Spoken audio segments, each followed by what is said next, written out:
I have never posted here, so I hope I followed all the rules. And I apologize if not.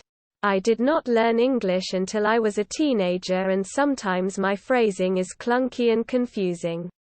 I did read a lot, but it was confusing, and some of the articles had conflicting information or missing info in terms of specific dates.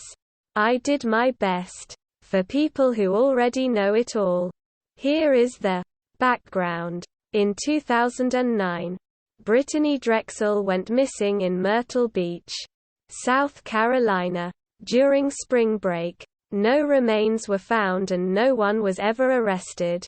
In 2011, Timothy Taylor drove a getaway vehicle during the robbery of a McDonald's in Mount Pleasant, roughly 1 to 2 hours driving from Myrtle Beach. He was convicted and sentenced to probation. In June 2016, the FBI held a press conference in which they stated they believed Brittanee had been abducted from Myrtle Beach and murdered in a second location. Timothy Taylor, by summer 2016, had finished his probation. He was arrested again for his role in the 2011 robbery. Prosecutors claimed it was not in violation of double jeopardy because the federal government can bring federal charges for the same crime if the state prosecution led to an unfair outcome. Since he already pled guilty to the crime, it wasn't a promising outlook.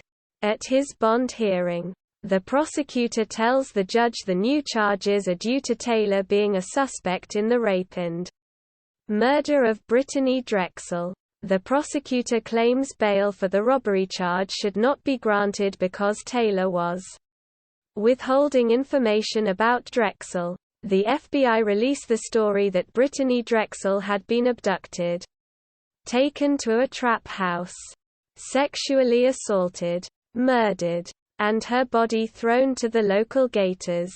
They release Taylor's name, and state they believe he and his father were involved in the abduction, gang rape, and murder of Brittanee Drexel. Where did they get this information? A prison informant named Taquan Brown. Brown claimed to have been eyewitness to Taylor and 8 to 12 other men raping Drexel. He additionally claimed to have seen Drexel attempt to escape, to have heard gunshots shortly thereafter, and then to have seen a body removed from the house wrapped in a rug. There was an additional anonymous jailhouse informant. The second informant claimed Taylor showed off, introduced her to some other friends that were there. They ended up tricking her out with some of their friends, offering her to them and getting a human trafficking situation, as quoted by the FBI. The FBI claimed Taylor abducted Drexel for the purposes of human trafficking, then killed her either for trying to escape or because of the increased media attention on her disappearance. Taylor has maintained that he was in class at Lincoln High School during the time Brown claimed to have seen him assaulting her. In 2017, Taylor is told that federal prosecutors will seek the maximum sentencing unless he takes a polygraph test about Brittanee Drexel. If he passed, they would recommend a lighter sentence. In South Carolina, polygraph results are admissible in court if all attorneys agree.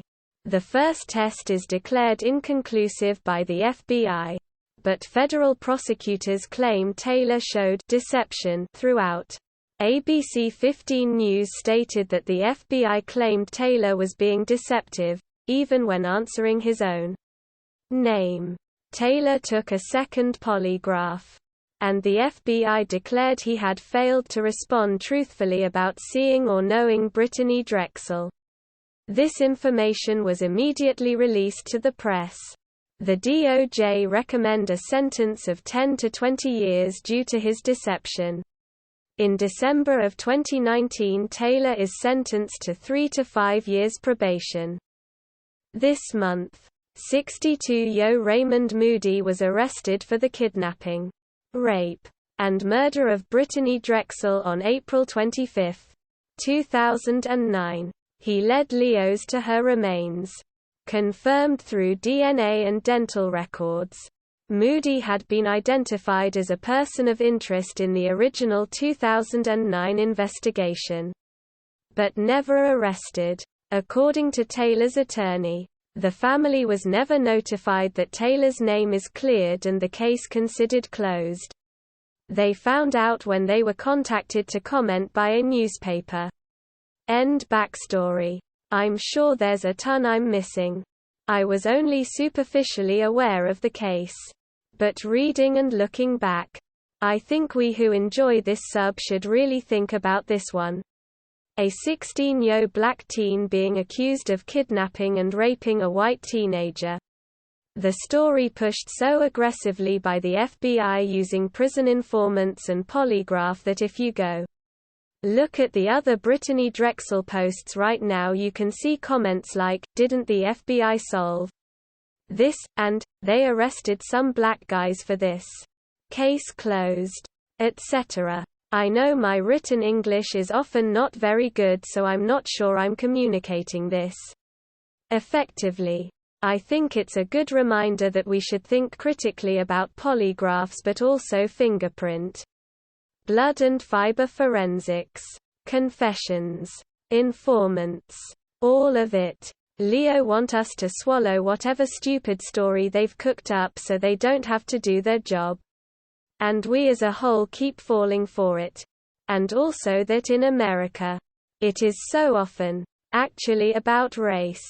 They released his photo constantly with headlines about being a suspect in Brittanee Drexel's murder. Named him to newspapers, in press conferences, in court. They put him back in jail for a crime he'd already finished his sentencing on because they were salty they couldn't pressure him to confess and cut a deal. I saw people on the news call him an animal, mock and insult his mother for publicly defending her husband and son. Won't even get into the human trafficking motive and the racial dynamics with all of that. And finally, I really wanted to link the notice how zero law enforcement is there to apologize. This whole case makes me so fucking mad. Mostly because the FBI is somehow getting positive press for working so doggedly. I hope I don't sound preachy or anything. Reading about all of this and listening to the press conference made me reflect. So this is really about me, lol. I'm not trying to point shame fingers. But I always learn a lot from this sub, and this is me trying to engage back. Source.